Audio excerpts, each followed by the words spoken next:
अस्सलाम वालेकुम जी, मैं हूं मोहम्मद वकास और आप देख रहे हैं ग्राफिक्स गीक जी। तो आज की जो हमारी क्लास होगी वो होगी क्लोन स्टम्प टूल के बारे में। बेसिकली क्लोन जो है वो किसी चीज के डुप्लीकेट करने को या कॉपी करने को कहते हैं। होता यह है कि जब एडोब फोटोशॉप में हम खास तौर पे इमेजेस पे काम कर रहे हो तो बहुत सारी चीजें ऐसी होती हैं इमेज में जो हमने रिमूव करनी होती हैं, अनवांटेड चीजें होती हैं। मिसाल के तौर पे अगर मैं फेस कोई इमेज है मेरे पास और मैं उस फेस पे जो है वो एक्नी है तो मैं एक्नी रिमूव करना चाहता हूँ तो वो रिमूव कर सकता हूँ क्लोन के साथ। और अगर मैंने कोई चीज ऐड करनी है तो मैं ऐड भी कर सकता हूँ। तो क्लास बहुत इंटरेस्टिंग होने वाली है, बहुत सारी चीजें जो है वो न्यू होंगी। तो चले चलते हैं क्लास की जानिब। जी, तो आज की क्लास जो है वो हमारी क्लोन टूल के बारे में है, मैं आपको ऑलरेडी बता चुका हूँ। अच्छा, यहाँ से मैं जब क्लोन सेलेक्ट करता हूँ तो आप देखें कि यहाँ पे उसकी कुछ प्रॉपर्टीज शो हो रही हैं। यहाँ से लेके फ्लो तक जो वो है प्रॉपर्टी वो सेम है। मैं पहले भी बहुत सारी जगहों पे करवा चुका हूँ। पिछली क्लासेस आप देख सकते हैं, ओपेसिटी मोड और ये फ्लो वगैरह क्या चीज़ें हैं। इसमें दो चीज़ें नहीं हैं, एक तो है जी अलाइन और एक है जी सैंपल। सैंपल में यहाँ पे अभी मेरे पास फिलहाल आ रहा है करंट लेयर। इसमें और भी ऑप्शन है, सबसे पहले करंट लेयर को देखते हैं। अच्छा, क्लोन जब सेलेक्ट करता हूं, मैं आपको ऑलरेडी बता चुका हूं कि क्लोन क्या काम करता है। हम या तो कोई अनवांटेड जो चीज़ है हमारे पूरे कैनवस में या इमेज में उसको रिमूव करते हैं, या फिर अगर कोई चीज़ हमें लगता है कि हमें ज़रूरी चाहिए यहाँ पे, या कोई डुप्लीकेट किसी चीज़ को करना है तो हम कर सकते हैं। अच्छा, अब सबसे पहले मैं यहाँ से आपको बताऊं कि मैं सोर्स सेलेक्ट करता हूँ। क्लोन सेलेक्ट करके मैं यहाँ से सोर्स सेलेक्ट करता हूँ। अब ये सोर्स क्या चीज़ है? बेसिकली होता ये है कि हम इसी इमेज के अंदर से कुछ हिस्सा सेलेक्ट करते हैं और उसको किसी और हिस्से पे जो हमें नहीं चाहिए उस पे रिप्लेस कर देते हैं, या फिर उस पे ड्रैग कर देते हैं, या पेंट की तरह समझ लें आपके, पेंट कर देते हैं। तो वो जो पिक्सल हमने सेलेक्ट किए थे या सोर्स सेलेक्ट की थी वो वहाँ पे प्लेस हो जाता है। अब आप देखें कि मेरे पास अभी फ़िलहाल एक ही इमेज है, बैकग्राउंड लेयर के नाम से मेरा यहाँ पे लेयर है और ये एक ही इमेज है, कोई और लेयर नहीं है। तो जब मैं सोर्स सेलेक्ट करूँगा, अच्छा, सोर्स सेलेक्ट करने में भी ये है कि अगर हमने ये ऑब्जेक्ट जो है मेरा इस इमेज में मैंने उसको रिमूव करना है तो मैं चाहूँगा कि मेरी जो सोर्स है वो यहाँ से ही कहीं से आस-पास से सेलेक्ट हो, ना कि यहाँ किसी और हिस्से से सेलेक्ट हो। अच्छा, अब सोर्स सेलेक्ट करते वक्त ये ख्याल रखना है कि जो सोर्स सेलेक्ट करनी है वो उसी हिस्से से आसपास बिल्कुल जो नियरेस्ट। अच्छा, अब सोर्स सेलेक्ट करते वक्त एक बात का ख्याल रखना है कि जो हिस्सा हमने रिमूव करना है उसके आसपास क्लोज जो उसका एरिया है वो सेलेक्ट करना है, ना कि उससे कोई डिफरेंट जो है वो एरिया हो। मिसाल के तौर पे अगर मैं यहाँ से सोर्स सेलेक्ट करता हूँ, ये मैंने सोर्स सेलेक्ट की और मैं यहाँ पे प्लेस करता हूँ तो आप देखें कि वो डिफरेंस आएगा। ठीक है जी, तो इस तरह काम नहीं होगा। सोर्स जो है वो हमेशा जिस ऑब्जेक्ट को हमने रिमूव करना है उसके आसपास बिल्कुल जो है वो करीब तरीन जो एरिया होता है उसे सेलेक्ट करते हैं। अब सोर्स सेलेक्ट कैसे करते हैं?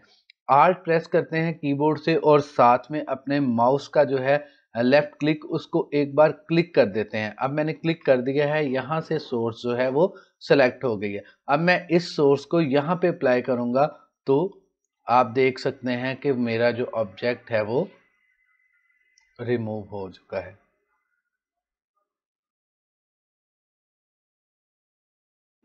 जी, अब यहाँ से ऑब्जेक्ट रिमूव हो चुका है लेकिन यहाँ पे मेरे पास उसी लेयर में है। अगर बिलफर्ज अब मुझे लगता है कि यहाँ पे कोई चीज़ जो है वो नहीं सही, तो या तो मुझे कंट्रोल Z करना पड़ेगा, और अगर मैंने इस इमेज को सेव कर लिया है तो फिर जो है वो मेरे लिए ज़रा थोड़ी-सी मुश्किल हो जाएगी। इन्हीं चीज़ों से बचने के लिए जब भी हमने क्लोन पे काम करना है तो हमने यहाँ पे एक नया लेयर क्रिएट कर लेना है और यहाँ सैंपल में आके आपने ऑल लेयर पे क्लिक कर देना है। करंट एंड बिलो पे नहीं करना। हो सकता है कि यहाँ पे ज़्यादा लेयर हों, जो हमने लेयर क्रिएट किया है वो सबसे ऊपर हो और दरमियान में बहुत सारे और लेयर हों, इसलिए ऑल लेयर पे रख के अब मैं जब भी यहाँ से सोर्स सेलेक्ट करता हूँ तो मैं जो भी काम करूँगा वो एक नए लेयर पे होगा। पहला ऐसा नहीं था। अब अगर मुझे लगता है कि इसमें कोई कमी पेशी है तो मैं इसको जो है वो चेंज कर सकता हूँ। ठीक है जी।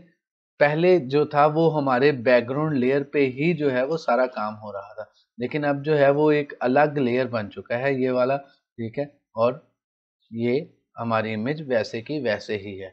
अच्छा, अब एक चीज़ है कि अब मैंने ये लेयर जो है वो डिलीट कर दिया है, ये लेयर अब खाली है।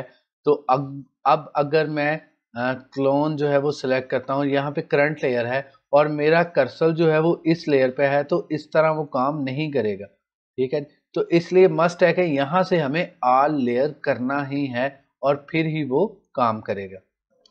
हाँ जी, तो अब दूसरी चीज़ है जी अलाइन। अलाइन बेसिकली ये है कि जब हम इसको चेक कर देंगे, मिसाल के तौर पे अभी ये चेक है और मैं यहाँ से ये सोर्स सेलेक्ट करता हूँ। मैं चाह रहा था कि इस कार का जो है वो मैं यहाँ पे एक डुप्लीकेट लूँ, तो मैं माउस को क्लिक करके रखूँगा, तो वो कार जो है वो इसका क्लोन तैयार कर देगी सारे के सारे का, ठीक है। लेकिन अगर मैं यहाँ से इसको अनचेक कर देता हूँ और मैं अब दोबारा यहाँ से सोर्स सेलेक्ट करता हूँ और मैं यहाँ पे आके जब एक बार माउस का क्लिक करके इतना काम करता हूँ और मैं माउस का क्लिक छोड़ देता हूँ, तो आप देखें कि यहाँ पे इसने रिपीट करने के बजाय वही पार्ट जो जहाँ से मैंने सोर्स सेलेक्ट की थी वो रिपीट कर दिया। अब मैंने फिर माउस का क्लिक छोड़ दिया है, तो उसने फिर इसको जो है वो रिपीट कर दिया। अब इसमें यह है कि जहाँ पे माउस का क्लिक हम छोड़ देंगे वो वहां से रिपीट कर देगा, मतलब पहले वाले पिक्सल्स आ जाएंगे, ना कि ये करे कि उसको ऐसे करना चाहिए। अब ये मैंने माउस जो है वो अभी क्लिक करके रखा हुआ है तो उसने कॉपी दी है। अदरवाइज अगर मैं यहाँ से माउस पे इतना काम करूं और माउस छोड़ दूं तो वो दोबारा वाला पहले वाला जो है वो पिक्सल दे देगा, ठीक है जी। जी, तो क्लोन का काम यही नहीं कि ऐड कर दिया या कुछ रिमूव कर दिया। मेरे पास यहाँ एक और इमेज है और यहाँ पे मैं क्लोन की आपको एडिशनल प्रॉपर्टीज दिखाता हूँ, क्लोन सोर्स। अब क्लोन सोर्स में यहाँ पे ये जो चीज़ है ये है जी, अगर हमने एक ही इमेज में एक से ज़्यादा सोर्स सेलेक्ट करनी है। सबसे पहले यहाँ पे जो डिफरेंट सोर्सेज थी मैं कह रहा था, मिसाल के तौर पे अगर मैंने यहाँ से डिफरेंट सोर्सेज सेलेक्ट करनी है, तो अभी फ़िलहाल मैं चाह रहा था कि ये जो डॉग है ब्लैक वाला छोटे वाला, मैंने इसको रिमूव करना था, तो मैं यहाँ से क्लिक करके इसको इतना रिमूव करता हूँ और मैं चाह रहा हूँ कि ये जो यहाँ पे थोड़ी सी लाइट है या धूप है वो यहाँ पे थोड़ी सी जो है वो ऐड करना चाह रहा हूँ। तो मैं यहाँ से क्लिक करूँगा दूसरी सोर्स पे और ये सोर्स सेलेक्ट कर लूँगा और अब आप देखें कि वो जो धूप है वो भी आ गई है, ठीक है जी। अब अगर मैं पहली सोर्स यहाँ पे अप्लाई करना चाह रहा हूँ, यहाँ पे धूप नहीं अच्छी लगी, तो मैं क्लिक करूंगा और मैं वापस यहाँ पे सिर्फ ऐसे कर दूंगा, ठीक है जी। तो सोर्स जो है वो हम सेलेक्ट कर सकते हैं डिफरेंट तरह की। अच्छा, अब सबसे पहले है जी ऑफसेट। ऑफसेट बेसिकली जो है वो हमारी ये जो सोर्स होती है उसकी लोकेशन होती है कि मैंने यहाँ से सोर्स सेलेक्ट की है और यहाँ पे इसको जो है वो मैं अप्लाई कर रहा हूँ, ठीक है। वो मुझे बता रहा है कि आपने ये जो सोर्स सेलेक्ट की थी आप कहाँ पे जो है वो उसको अप्लाई कर रहे हैं। नहीं, यहाँ पे समझने वाली जो चीज़ है वो ये चीज़ है विड्थ और हाइट। ये इस इमेज का स्केल बता रहा है कि 100% है। इसको हम जो है वो कम और ज़्यादा भी कर सकते हैं, लेकिन सबसे पहली जो चीज़ है वो आते हैं जी विड्थ और हाइट पे। होता ये है कि जब मैं यहाँ से बिलफर्स कोई सोर्स सेलेक्ट करता हूँ, मिसाल के तौर पे मैंने ये इमेज इसलिए ली थी कि ये जो इसकी आँख जो है वो बंद है, तो इसी तरह की जो है वो प्रोमिनेंट आँख इस तरफ आ जाए। तो मैं यहाँ से अगर क्लोन अभी कुछ नहीं, इधर से मैंने जो है वो चेंज किया, ये सिर्फ सोर्स सेलेक्ट की है यहाँ से मैंने आल्ट प्रेस करके और इधर आके अगर मैं करता हूँ तो आप देखें कि यहाँ उसने आइज रिपीट तो कर दी है, मतलब यहाँ पे आइज बंद तो गई है, लेकिन उसकी जो डायरेक्शन है वो राइट आइज की ही तरह है। होना ये चाहिए था कि ये लेफ्ट आई थी, ये वाला जो हिस्सा है ये इधर होना चाहिए था और ये वाला जो हिस्सा है ये इधर होना चाहिए था, ठीक है। आप देखें अगर मैं थोड़ा सा और जूम करूं तो ये वाली जो चीज़ है वो यहाँ होनी चाहिए थी, यहाँ नहीं होनी चाहिए थी। अगर मैं कंट्रोल Z करके आपको दिखाऊं तो ये देखें ये वाली चीज़ जो है वो यहाँ पे इस तरफ है। तो ये अगर हमने इस तरह का कोई काम करना हो, मतलब ये बेसिकली सिमेट्रिक ऑर्डर कहलाता है कि एक तरफ जिस तरह की चीज़ें हैं दूसरी तरफ भी उसी तरह की चीज़ें हों। तो सिमेट्रिक ऑर्डर किसी और चीज़ में देखेंगे। अभी फ़िलहाल अगर हमने कोई इमेज इस तरह का काम करना है कि हमें उसमें रिफ्लेक्ट करके जो है वो सोर्स बनानी है, तो हम यहाँ पे विड्थ पे जो है वो रख के फ्लिप हॉरिजेंटल पे क्लिक कर देंगे। तो अब ये होगा कि अगर मैं यहाँ से सोर्स सेलेक्ट करता हूँ तो आप देखें कि ये आइज जो है वो अब कुछ इस तरह बनी है, ठीक है जी। और अब वो जो हिस्सा है वो रिपीट होके इस तरह आया है। ठीक है, अब वो लग रहा है कि दोनों आइज जो हैं वो इक्वल हैं, या दोनों आइज जो हैं वो प्रोमिनेंट है, मतलब अब जो है वो सही उसकी जो है वो आइज की डायरेक्शन आ चुकी है। अच्छा, अब आप ये वर्टिकली भी कर सकते हैं और हॉरिजेंटल भी कर सकते हैं। अब ये है जी इसका स्केल। स्केल बेसिकली ये होता है कि अभी ये इमेज जो है वो मेरे पास ऐसी है, और अगर मैं इसको स्केल छोटा कर दूं तकरीबन इतना, तो अब अगर मैं इस इमेज को यहाँ से सिलेक्ट करता हूँ तो वो यहाँ पे छोटी इमेज बनाना, मतलब इमेज यही होगी लेकिन उसका स्केल जो है वो कम हो जाएगा। अब आप देखें, ठीक है जी, तो उसने जो है वो स्केल छोटा करके मुझे दे दिया है। मतलब अगर मैं आपको बता सकूं या दिखा सकूं, तो ये जो पूरी इमेज थी वो फिलहाल यहाँ से लेके, सॉरी, यहाँ से लेके यहाँ तक बनी है। ठीक है जी, तो स्केल भी जो है वो हम कम ज़्यादा कर सकते हैं। अच्छा, स्केल में ये है कि हम यहाँ से अगर अनचेक कर देंगे तो ये प्रोपोर्शन के बगैर बड़ा छोटा होगा, और अगर हम इसमें चेक रखेंगे तो ये प्रोपोर्शन में बड़ा छोटा होगा। अच्छा, अब अगली चीज़ यहाँ पे आ रही है फ्रेम आउटसाइड। ये जो है वो इतना अहम नहीं है। अब आगे है जी शो ओवरले। शो ओवरले पे अभी फ़िलहाल चेक है, और होता ये है कि जब भी मैं कोई सोर्स सेलेक्ट करता हूँ तो इसका हाइलाइट जो है वो मुझे यहाँ पे प्रीव्यू नज़र आ रहा होता है। अगर मैं इसको अनचेक कर दूंगा और दोबारा ये सोर्स सेलेक्ट करता हूँ तो आप देखें कि यहाँ पे अब मुझे वो प्रीव्यू नहीं दिखा रहा। आल्ट और शिफ्ट प्रेस करके जो है वो मैं प्रीव्यू देख सकता हूँ अगर मैंने देखना है तो। ठीक है जी, तो अदरवाइज ये प्रीव्यू नहीं दिखा रहा, और इधर अगर मैं चेक करूंगा तो अब वो मुझे प्रीव्यू दिखा रहा है। ठीक है जी, ये तो है ये चीज। शो ओवरले के नीचे जो है वो दूसरा ऑप्शन यहाँ पे आ रहा है ओपेसिटी। ओपेसिटी भी हम कम ज्यादा कर सकते हैं। मिसाल के तौर पे अगर मैं ये ओपेसिटी कम कर देता हूँ तो आप देखें कि इसकी ओपेसिटी जो है शो ओवरले की वो कम हो चुकी है, तो इसको 100% ही रहने देते हैं। और मैं रिकमेंड करता हूँ कि शो ओवरले को जो है वो चेक ही रखें ताकि हमें नजर आए। यहाँ पे 3 ऑप्शन आ रहे हैं, क्लिप्ड, ऑटो हाइड और इन्वर्ट। सबसे पहले क्लिप्ड है।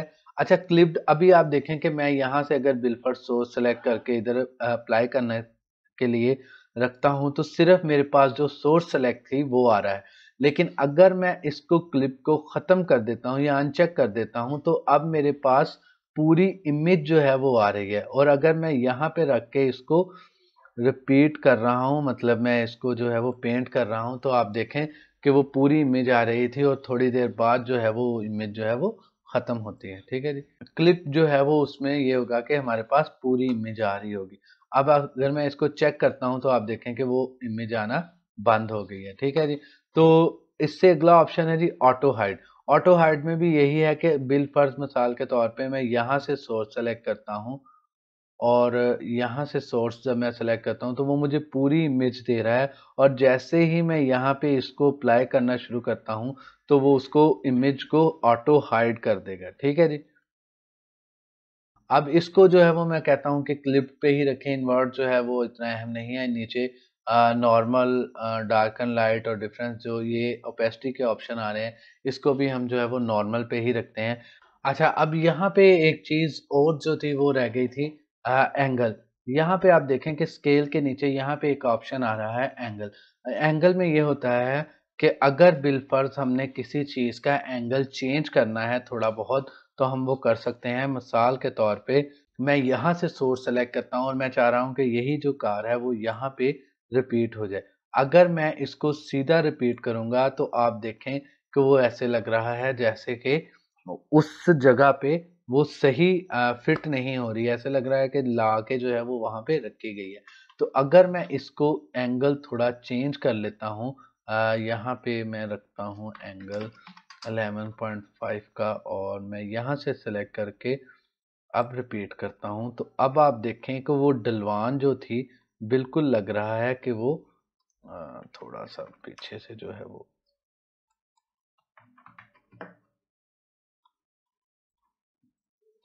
ठीक है जी, अब लग रहा है कि ढलवान पे जो है वो बिल्कुल सही तरीके से जो है वो गाड़ी आ रही है। ठीक है जी, तो एंगल भी जो है वो कभी कभार हमें ज़रूरत पड़ती है किसी इमेज में चेंज करने की, लेकिन ज़्यादातर जो है वो इमेज में एंगल चेंज नहीं करते। इसको बाय डिफ़ॉल्ट जो ज़ीरो पे एंगल होता है वो ही रहने देते हैं।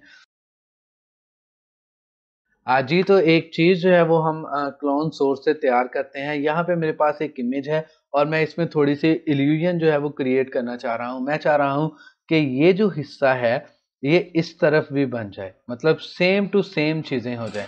अच्छा, तो अब मैं जो है वो एक स्पेसिफ़िक पाथ जो है वो सेलेक्ट कर लूँगा मिसाल के तौर पे, मैं यहाँ से इस हिस्से को सेलेक्ट करता हूँ और यहाँ पे आके अब जितना हिस्सा मैंने मतलब रिप्लेस करना है वहाँ तक मैं ये एक चेक लगा देता हूँ। हाँ जी, तो मैं यहाँ तक जो है वो ये हिस्सा रिपीट करना चाह रहा हूँ, तो मैं क्लोन सेलेक्ट करके यहाँ से मैं इसकी सोर्स सेलेक्ट कर लेता हूँ और मैं यहाँ से फ्लिप करना नहीं भूलूँगा। तो अब देखें कि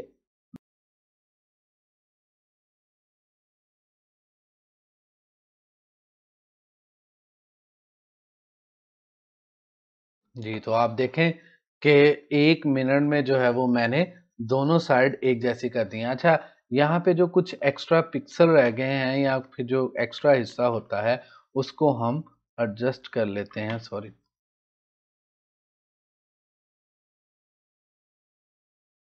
तो आप देखें कि जिस तरह ये वाला हिस्सा था, उसी तरह का सेम टू सेम मैंने जो है वो यहाँ पे रिपीट किया है।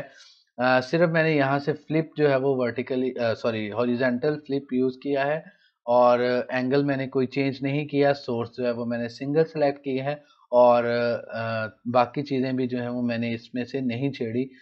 इसमें ज़्यादातर जो चीज़ यूज़ होती है वो फ्लिप वर्टिकल या फ्लिप हॉरिज़ॉन्टल ही चीज़ यूज़ होती है या फिर कभी-कभार जो है वो हम ओवरले की ओपेसिटी कम ज़्यादा कर लेते हैं, अगर हमें ज़रूरत हो तो। जी, तो आज की क्लास जो है वो कैसी लगी आपको? आप मुझे लाज़मी कमेंट सेक्शन में बताइएगा। अगर कोई क्वेश्चन हो तो मेरा सोशल मीडिया हैंडल और मेरा व्हाट्सएप का कॉन्टैक्ट जो है वो स्क्रीन पे शो हो रहा होगा। आप मुझसे कॉन्टैक्ट कर सकते हैं। फ़ी अमान अल्लाह।